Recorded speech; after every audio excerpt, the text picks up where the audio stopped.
All right. I get this question all the time. What's the difference between agents and workflows? And that's especially relevant with this course because we create both agents and workflows with this platform.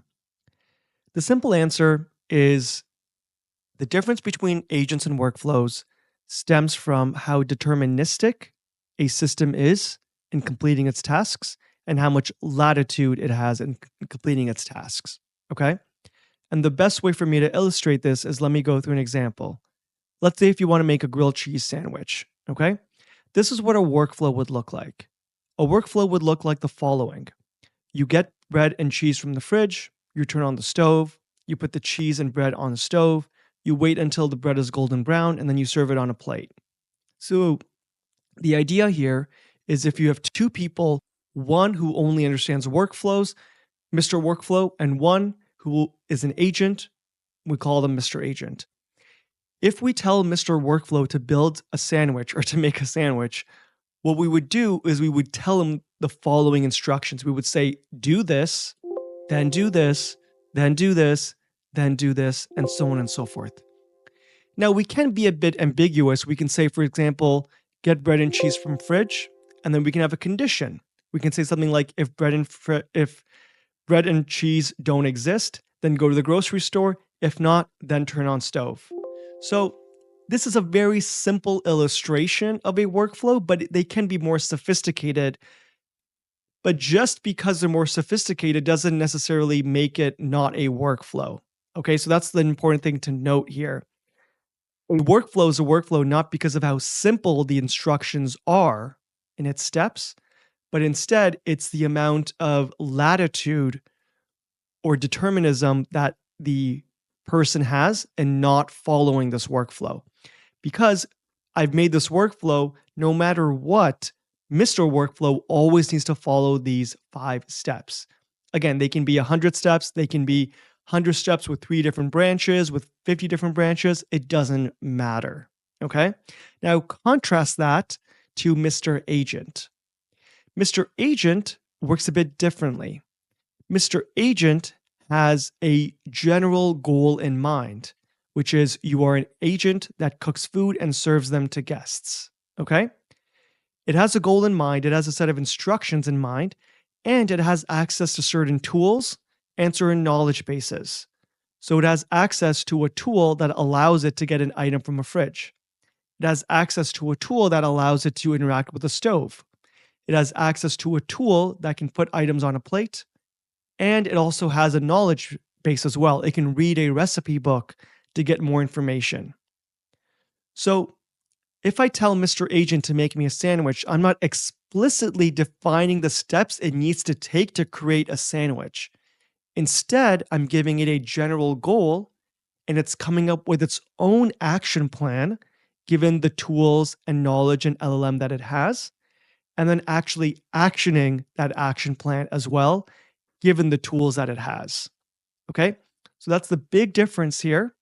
Again, it's the level of determinism, the level of latitude, the level of leeway or level of freedom that the system has to make its own decisions. Workflow is none. Okay, it's always deterministic, it's always determined. An agent, rather, is here are the tools, here's your goal, go and do it yourself.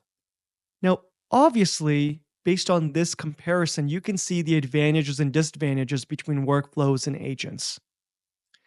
Workflows are great when you have a specified process that you don't want it to change.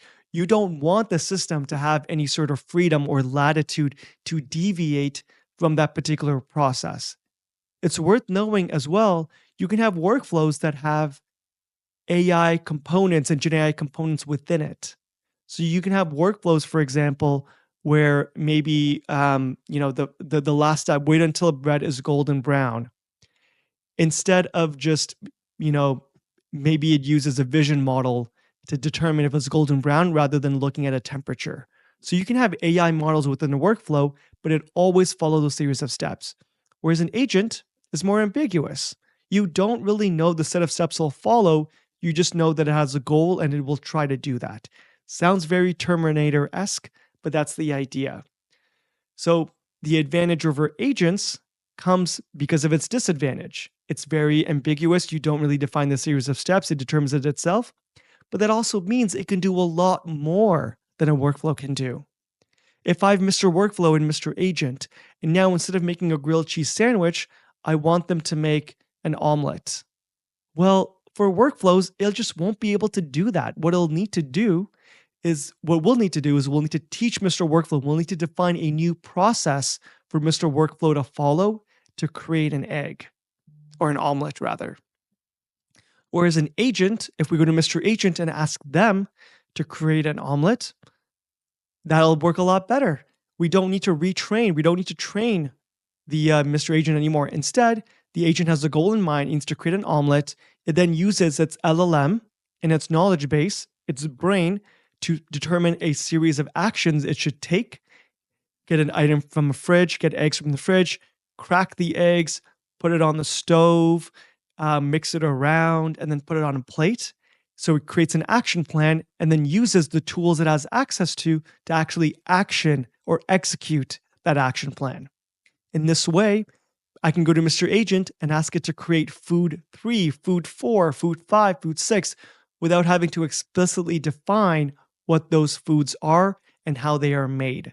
Instead, the agent just goes and does its thing based on the goal it has. If it was a workflow, I would need to define a separate workflow for each food item. Okay? So hopefully that was helpful. We'll create both things in this course.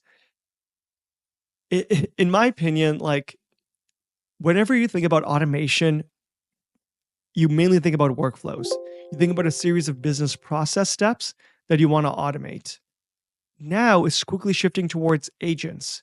It's quickly shifting towards autonomous systems that are given access to certain things and can do certain things, and you just telling the agent to do something rather than you going through the work and defining a workflow separately. Okay? So that's the difference between agents and workflows. Hopefully that was helpful. Enough of me talking with slides. Let's go and get right into the platform and set up our environment.